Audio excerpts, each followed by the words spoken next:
Welcome to the fourth night of the Women's All-Star Classic. Now, for the past 3 nights, we've been kicking off the Women's All-Star Classic with the Amethyst League and ending with the Rose Quartz League. But this time, from now till night 6, so nights 4, 5, and 6, we will be starting with my league, the Rose Quartz League, and ending with my brother's league, the Amethyst League. I am your host of the Rose Quartz League and main commentator of the Rose Quartz League, Kainoa Han. And we're starting off with the woman that is currently leading the Rose Quartz League very impressively. She's done it almost exactly how she's kept that title for such a long reign to become the longest reigning AAA Reign of Duranus champion of all time with a bunch of shenanigans. She's currently the only person sitting at 9 points in the Rose Quartz League. And her opponent tonight, she is facing a woman who only has 3 points in this tournament, getting her first and only win on the first night of the tournament against Blake Monroe, the Glamour. But besides that, she has lost on night 2 and 3 to Kendall Gray and Thunder Rosa. So this is a big match for Jaida Parker. I fear that if she were to lose this match, she would be almost guaranteed eliminated from contention of being a semifinalist or finalist. That'll especially be the same for Blake Monroe, who's the only woman in this league to have 0 points. Not only is this a big match for Jaida Parker herself, but this is also a big match for the league in general. Because if Jaida Parker is able to beat Flammer, this could spoil not only just her momentum, Flammer's momentum, but it could also spoil the entire tournament run of Flammer. But these two, as soon as the bell rings, these two seem very hyped to face each other. As right now, we're starting off hot. Both women charging at each other, both missing their initial strikes. As we got a collar and elbow tie-up. Rear waist lock right now from Jaida Parker. She's looking for a big win here. As of late, that teardrop, multiple teardrop strategy has not really been working for her. Losing to a backpack facebuster against Thunder Rosa. But right now, Flammer, out of some disrespect, just kicking her in the side of the head as they call her an elbow tie-up once again. This time, Flammer driving Jaida Parker into the ropes. Very impressive from Flammer, judging by how Jaida Parker does have the size advantage over Flammer. Although Flammer just tried to get some more offense in, but Jaida just caught her with that right hook. But a quick reversal again from Flammer. Oh my gosh, what a super kick. Just knocks down Jaida Parker, but she seems fired up, almost getting up immediately. Going to the waist lock right into the Russian leg sweep. But Flammer also feeling fired up after that. All immediately getting up again, stopped at the pass, but Jaida, as right now, like I said, drinking game, people. Every time Jaida Parker hits a teardrop, take a drink. This is the first one. I will also be joining in, drinking water. Please drink safely. If you're going to do this drinking game, I recommend water. That way you can actually watch the rest of the match.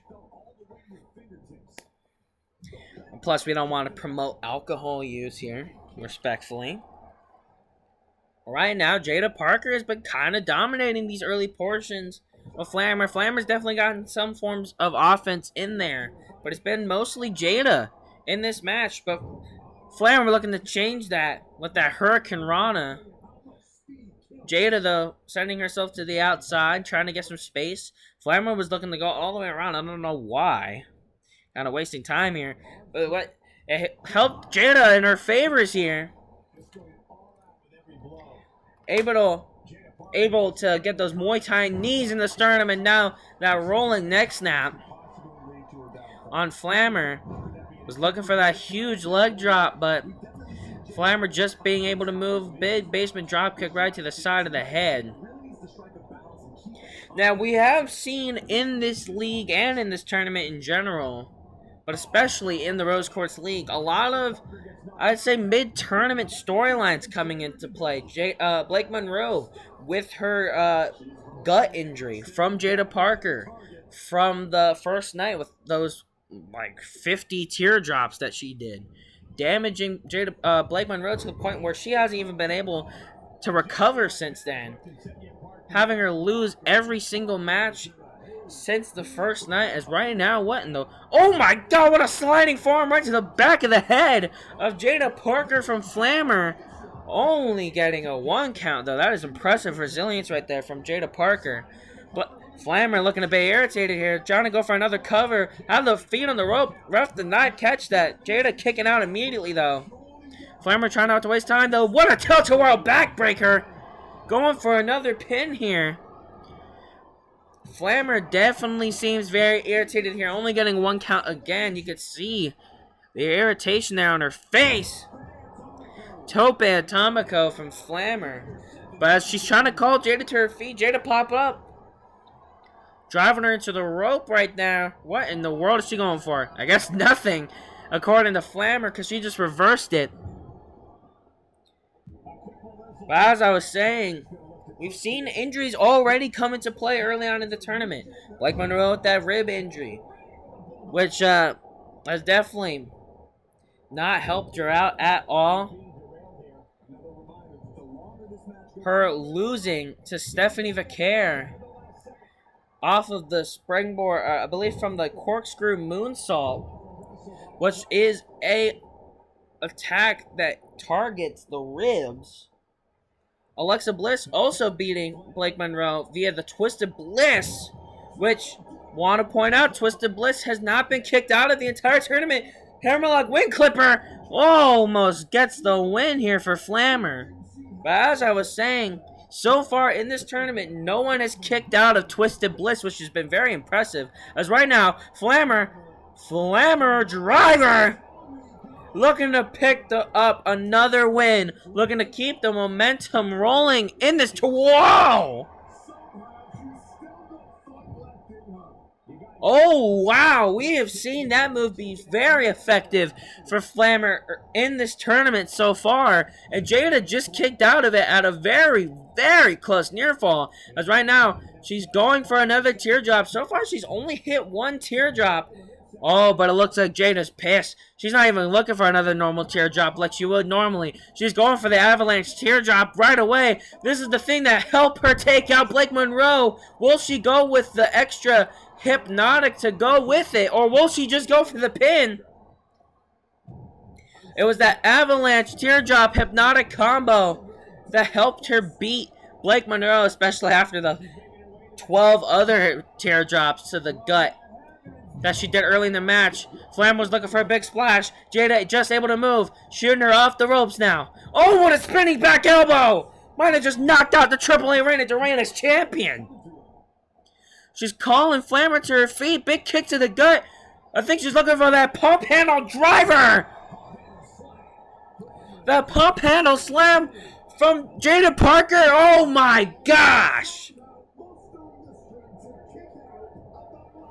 What a close fall for Jaida Parker right there. But Flammer just getting up not that long after. Because right now, as her arms caught up in the ropes, what an overhand chop. You gotta think Flammer is mad that someone came that close to beating her. So far, Flammer is undefeated in the Rose Quartz League. Hell, even busting open Jaida Parker from her anger with that rolling elbow. That rolling forearm. But Jaida Parker looking to get back in this match. Putting her up against the ropes. But, oh! Just gets, like, almost back body drop right on the outside. Jaida getting called up to her feet now by Flammer. What in the world is she going for? Oh, slingshot crossbody from Flammer. Showing that luchadores right there. Oh, but she can't waste time. Jaida Parker already getting right back in it with that jawbreaker. Could Jaida Parker be going for the same strategy Flammer has been going for lately? Those more so cheap wins. So far, Flammer has beaten both Io Sky on night 1 and Kendall Gray on night 3 with a countout victory. Whilst also beating Thunder Rosa on night 2 with a simple backstabber, just catching Rosa off guard. As right now, hammerlock wing clipper. It's at a count of 7. Is she gonna do it again? She's gonna perform highway robbery. No, we're at a count of 8 here. Flammer doing something a bit uncharacteristic here. What is she doing? She was just dragging Jaida around. She just seemed lost. We're at a count of 9 here. Jaida might win from countouts. Oh, just barely getting in does Flammer. But as she's going for something big, Jaida blocks. Kick to the gut. Oh my god. Pump, handle, slam. Can she do it? Can she be the first to be the AAA Reigning Deranged champion? And she does it. Oh my god! What a fantastic match, by the way. But Jaida Parker just handed the leader of the Rose Quartz League her first loss of the tournament. Keep in mind, Flammer has beaten such opponents as Io Sky, Thunder Rosa, and Jaida Parker in this tournament. Or Kendall Gray, I mean, sorry. But Jaida Parker was the first woman to give Flammer a loss in the Rose Quartz League. Holy crap. That could have spoiled the entire tournament for Flammer. What a massive win for Jaida Parker, but also what a humongous and possible run-ending loss for the AAA Reigning Deranged champion, Flammer. Another 3 points goes to Jaida Parker as Flammer eats her first L.